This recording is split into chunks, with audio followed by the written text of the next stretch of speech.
Alright, so joining me on set today is one of the actors in Mbali, and I'm talking about Mr. Zulu as well as Kefas. Thank you so much for coming on the show. Yeah. Should I call you Mr. Zulu or should I call you Timothy? Which one works? Timothy for now.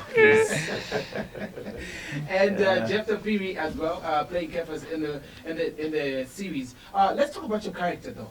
Man, you're quite a snack. A lot of people hate you. Yeah, it's something else, man. Yeah. Something else. Is it something that people actually still take you as, even as you in your normal life? Yeah, others do. Yeah. Others do. Then others, yeah, they would, relate to the character, but still ask you, Right. and talk about it. How was it? What was that all about? Exactly. So now, when shooting Mbali, did you think it was going to be this big? I'm sure this question is supposed to go to Frank. Great job right there. But as people working on sets on that series, did you think it was going to be this big? Ish, Jeff, would you have to take that one? Sure. Yeah. To me, I had it in mind, though. Concerning on how the feedback, the big feedback has come, I didn't expect it to come in such a way. Yeah.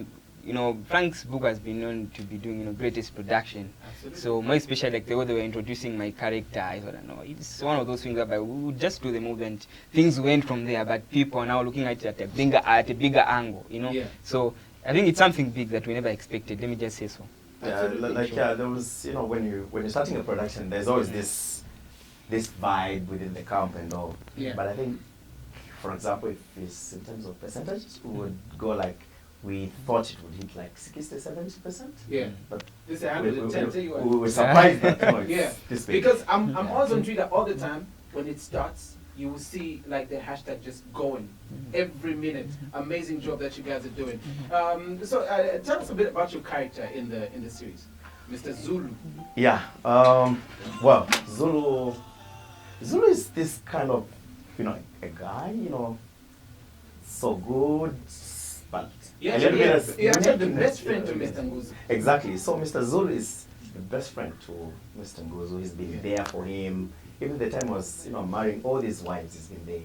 Right. But behind, his best friend's back, he started going out with, one of his wives. He started, planning, some. That's the worst thing, man. Your best friend. Like a Pamela White thing, you know what I mean? Yeah. Yeah, so it's whereby you're expecting your best friend to be there for you. Yeah. But you also want to do something, was maybe, the issue of jealousy in you starts, growing in you, wanting to be like your friend, and yet you're not doing what your friend is doing. So you think, okay, what is it that I can do?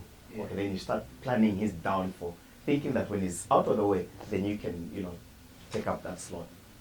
Something like that. Awesome stuff. So this is like your biggest break in TV. Did it start here? What's the background? When did you start this? Oh, well, like for me, it started like way back with movie TV. Right. I started doing local productions, some comedy. I've done big screen. I've done, just forgetting that. Yeah, there was they're quite LSK many. Heroes. Yeah, Numerous. I mean, I think for cinema, I think I've done 4. Wow. Including Redbag, LSK Heroes. Yeah. There's Pashabini, and I can't remember others, but for small screen, that is TV, Yeah. I think I've done more than 60 productions just with movie TV. Yeah. Then with DSTV, I think my first production was Njila. Yes. I was in Njila, the first season 1, Yeah. as Mr. Choncho, Right. the landlord. Then from there, I was supposed to be in Fuji, but unfortunately, I traveled out to Namibia doing my other part of life, which is music. Which I'm coming to then in a bit. Then Vroop, Bye. Yes. Yeah. Yes. Great job, man. What you doing in there? You play Kefas in the series. Sure. What's the character? Okay, so Kefas is this kind of a guy who behaves like someone who's mentally disturbed. Mind you, Kefas is not mentally disturbed. Does he smoke? No, he doesn't. You have to put a pause there, right? He doesn't. So I continue with the character. Kevas is this kind of a guy who somehow behaves like he's mentally disturbed. But though the illness came due to the mother, she misapplied the charms, she was given. She wanted to use some charms so that she can be the best wife. Wives among all the wives. So, the charm ended up, inflicting, Kefas, which is me, sure. Wow. Are these stories something that you can relate to? Because I can tell you what, like a lot of people that are watching that, a lot of stuff that's going on in that series is actually relatable, and you can say, oh well, I saw that actually happen in my own family. You know what I mean? How does it affect you guys that are actually on set and playing the actual characters? I would say, we've got instances whereby, let's say, a certain episode plays on TV. Yes. Then someone would be like, no, this is the same situation that I had faced, or there are some people who are facing this same kind of situation.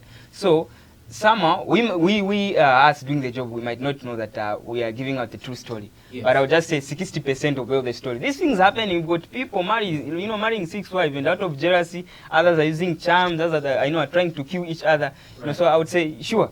The story is just touching. It's Zambian, it's real. Things are happening. Sure. Yeah. Absolutely great. And I should make mention that I should appreciate the Zambian audience for now they're embracing local productions, which is I think absolutely great. What does that mean to you as actors on the screen? I think we never had this like some years back. Right.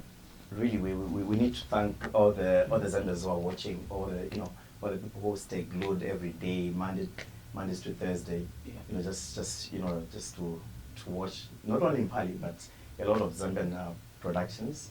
Yeah, really, it's a motivational type of a group that I call it a group. Whereby it's like an injection. Where when there's feedback, then you wanna do more. You wanna do more. You wanna put 100% as an effort so that you try to to do better. Because you've got people actually looking up to you, people watching you, and people following you. So there's that more like an encouragement. And I think additionally to that, I would say that away from the excitement and motivation, I think this kind of approach, it has brought itself with employment. What do I mean? Because in film there's just quite a lot which happens before you watch your Zuas, your Mpali, your Corrision. There's just a lot which happens. We've got people who work on the accounts, people who do the budgeting, the directors, the actors. These people need to be employed. Sure. So in one way or another, imagine we've got bigger productions which which are 10 in a country. From different angles. People are being employed here and there. And away from that, we're also selling our culture. Because Zambezi, for example, is an international channel. People are watching. Right. Let me tell you something. There's what happens if a producer, say from America, wants to come into Africa. They want to do a certain type of the story. They will first see what bigger productions you've done. Yeah. So to me, I would proud to say we are slowly reaching there, and we'll be there soon. Sure. Right. So I think this has brought good, great news to the acting industry on its own. Which is absolutely great. Sure. And I think moving forward, it's something that's going to grow bigger, and you being the pioneers, we'll just say big ups to you guys, and you're actually doing an amazing job. Sure. What do you think about the film industry, as in currently, where we are right now, like say maybe compared to 5 years ago? I think there's quite a huge improvement. Yeah. Because with the coming of Zambezi, people are able to watch us outside there. And people at least are trying to use, like 60% of English and let's say 40% of Nyanja. I mean, they want to communicate with the whole world, things are changing, you see. And one more thing, we're able to relate to our own stories. We're not getting stories like, from America, Nigeria. We've got our own stories, which is a great improvement. Yeah. We are imitating things of our own in our country, meaning that we treasure which is ours. Yeah. So which is a great improvement. We're not copying. Yes, we are a learning industry, but we are doing things on our own. Yeah. So I would say 5 years, even like today, how actors are being paid or actresses, I think it's way different. Sure.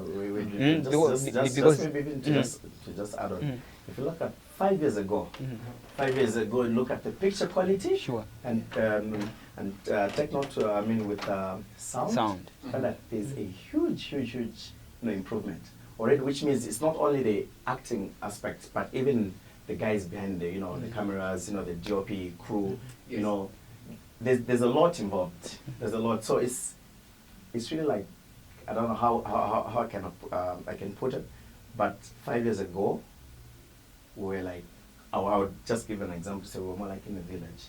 The group would just come into, you know, town where we're looking at these different malls around. That's what has just happened in the film industry. And 5 years from now, it's going to be amazing. It's just going to be amazing. Expect great productions coming. I'd love to thank you so much for making an appearance on the show. I'll still call you Mr. Zulu. Thank you so much for coming on the show. Thank you so much. You can catch Mpali weekdays. Check your local listings for more. This is Late Night with Charlie. Don't go away because I got more coming up.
Alright, so my next guest is award-winning singer, songwriter, and a friend of mine. She's back on the show because there's something special to offer. Ladies and gentlemen, welcome back on the show.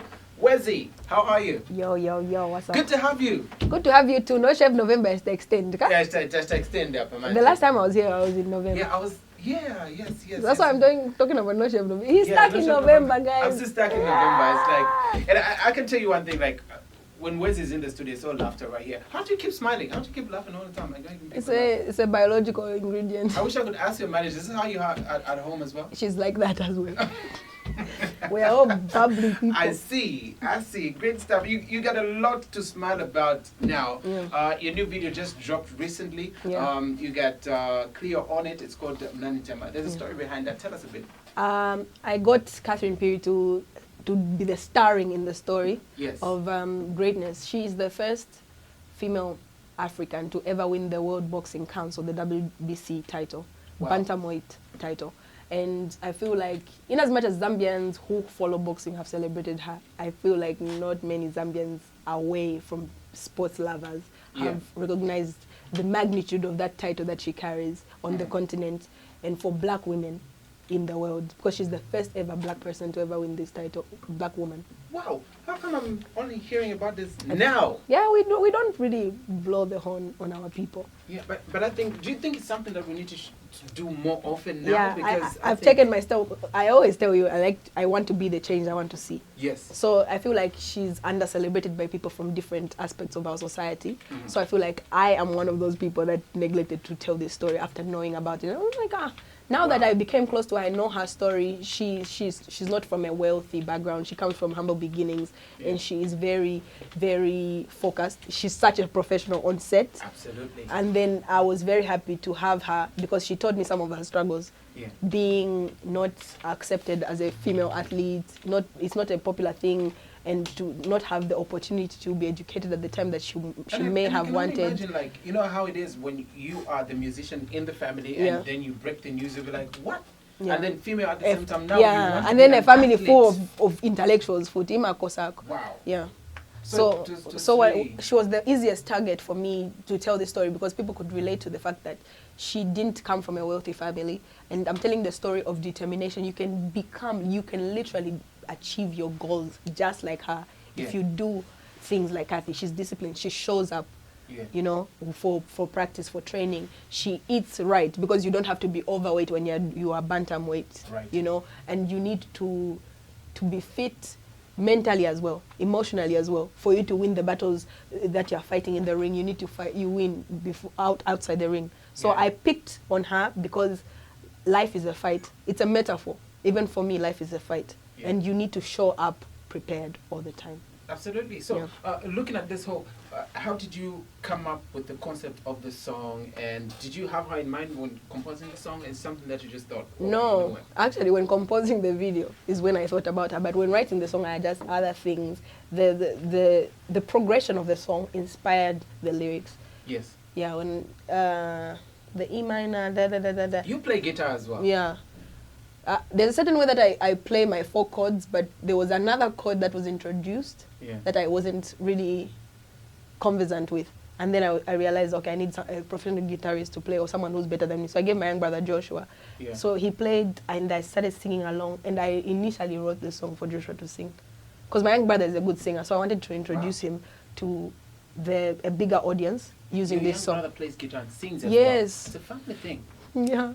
And my father used to sing, and my mother sings up to now, but at home, not professionally. Absolutely awesome. So, what message do you wish the people to get out of this song and the video as well? The song and the video intertwine. It's one and the same thing. The message is simple. Everybody has got battles they fight, social battles and all other aspects of life.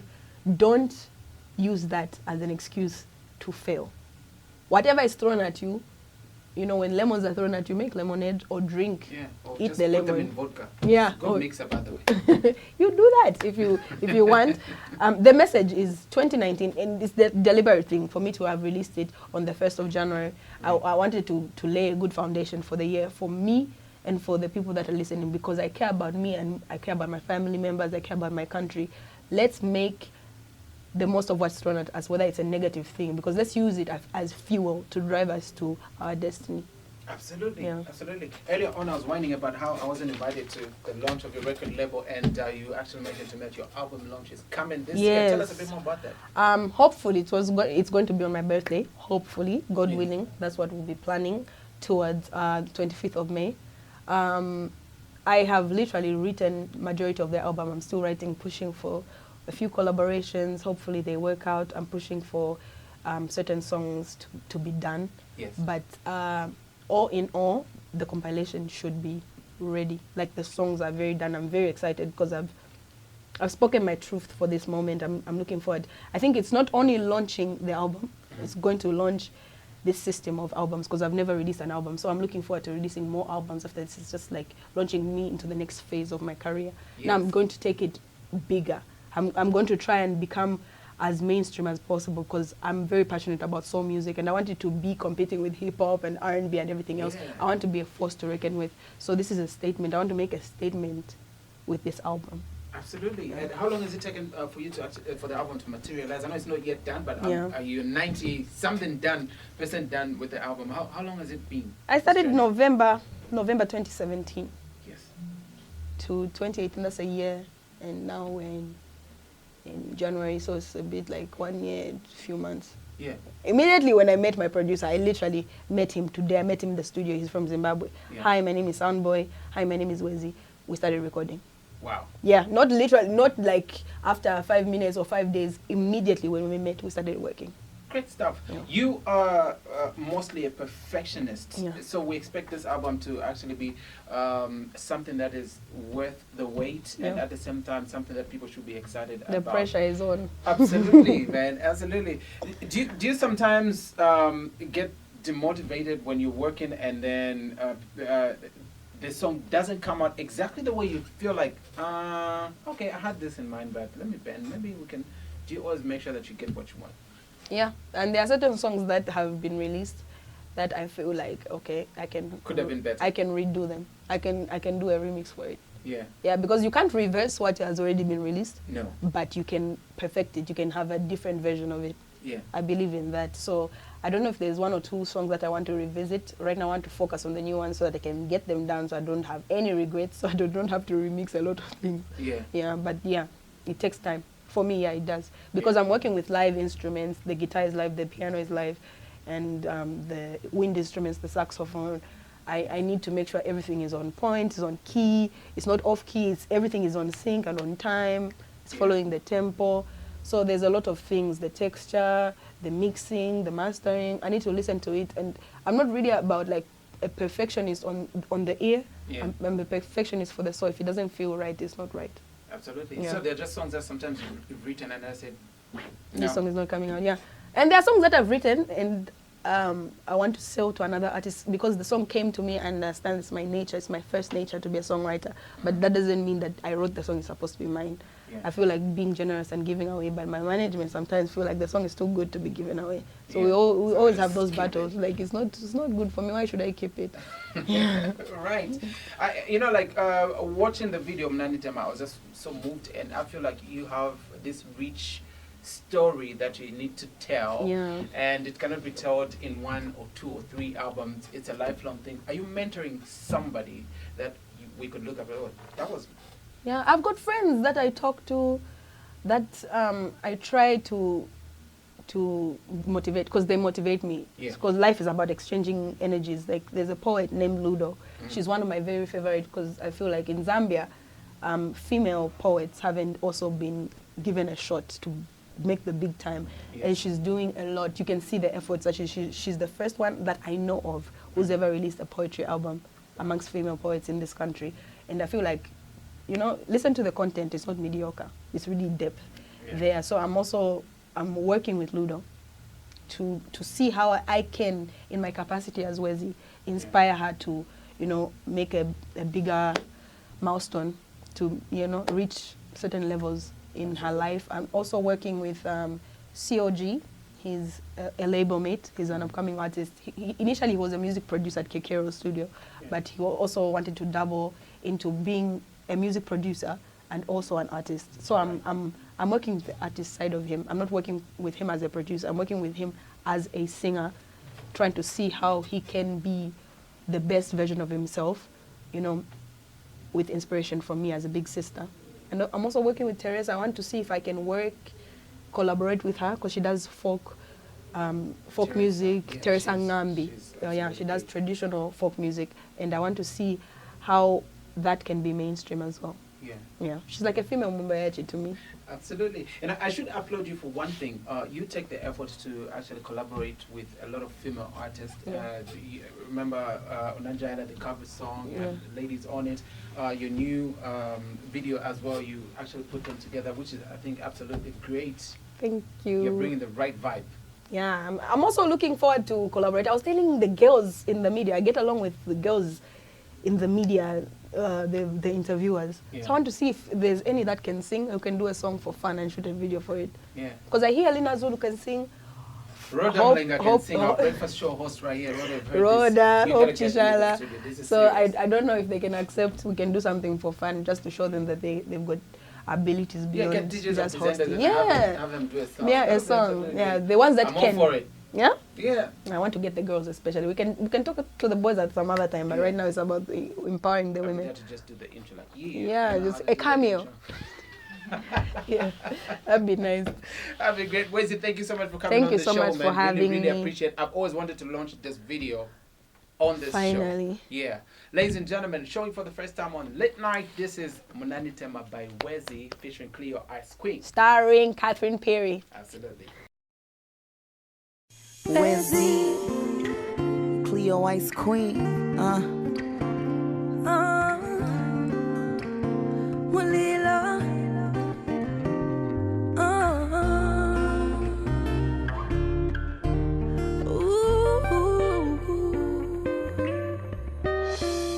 Ice Mulila vonse Mnanitema, wakati mkali mubwela tieni fikani mozani pesa.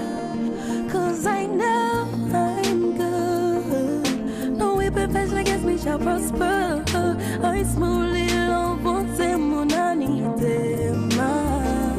With God by my side, I can do all things. Any tongue that rises up against me shall be put to shame. With God by my side, I can do all things. Any tongue that rises up against me shall be put to shame. Koma beyesa, kuyesa beyesa, mama, kunifikila mudoti, no nilete lambuka. Koma lelo takula, kula bila, bela bila, bola bila, bela bila, bola bila, bela bila. I speak love won't say munani tema. God mukadi mubwela tieni fikani muzani pesa. Cause I know I'm good. No weapon fashioned against me shall prosper. I smoothly love won't say munani tema.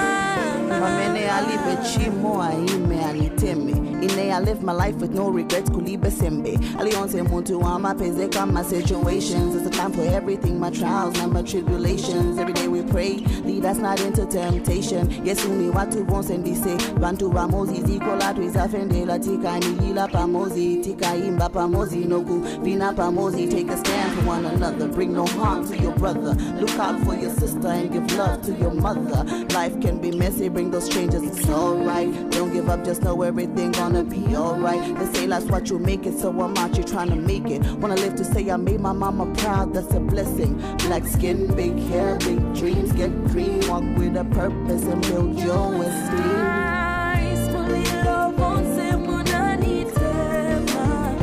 God mukadi mubwela tieni fikani muzani pesa. Cause I know I'm good. I know, No weapon fashioned against me shall prosper. I smoothly love won't say munani tema. I'm above all this, but the pain has been real and I don't know what to feel. But I guess I'm in love with this pain. It gives me more strength, it gives me more purpose. But I guess I'm in love with this pain.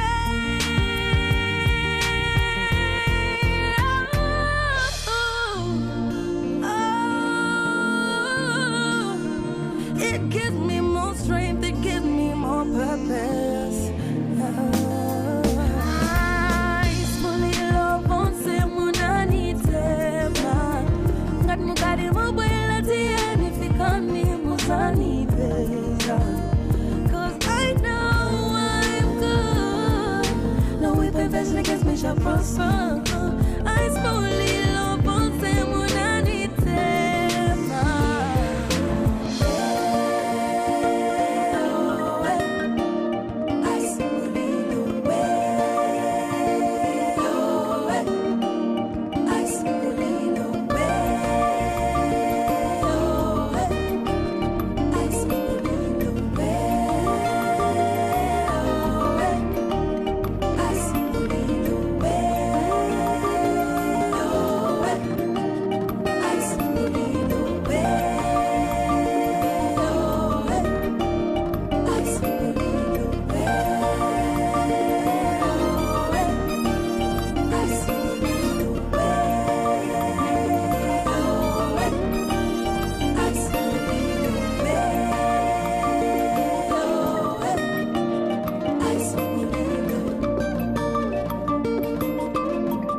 County